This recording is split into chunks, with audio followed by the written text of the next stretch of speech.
সংসদ সদস্য আনোয়ারুল আজিম আনারের খণ্ডিত মরদেহ উদ্ধারে দফায় দফায় তল্লাশি চালাচ্ছে পশ্চিমবঙ্গ পুলিশের গোয়েন্দা বিভাগ। কসাই জিহাদ হাওলাদারের দেয়া তথ্য অনুযায়ী শনিবার সঞ্জীবা গার্ডেনের বিভিন্ন অংশে তল্লাশি চালাচ্ছেন তারা।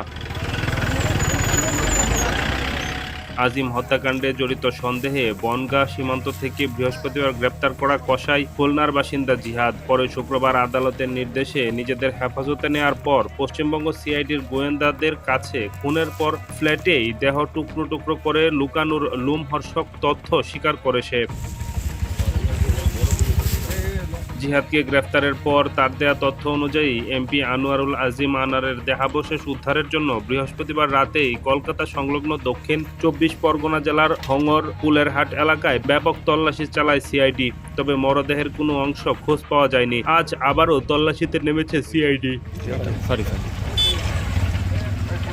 কলকাতায় খুন হওয়া বাংলাদেশি সংসদ সদস্য আনোয়ারুল আজিম আনারের মরদেহ অন্তত ৮০টি টুকরা করা হয়, পরে তা ফেলা হয় খালসহ বিভিন্ন স্থানে। পশ্চিমবঙ্গের গোয়েন্দা বিভাগ সিআইডির জিজ্ঞাসাবাদে এমনই জানিয়েছে জিহাদ হাওলাদার। সিআইডির আশঙ্কা, এমপি আনারের মরদেহ খণ্ডিত অংশ এরই মধ্যে হয়তো চলে গেছে বিভিন্ন জলজ প্রাণীর পেটে।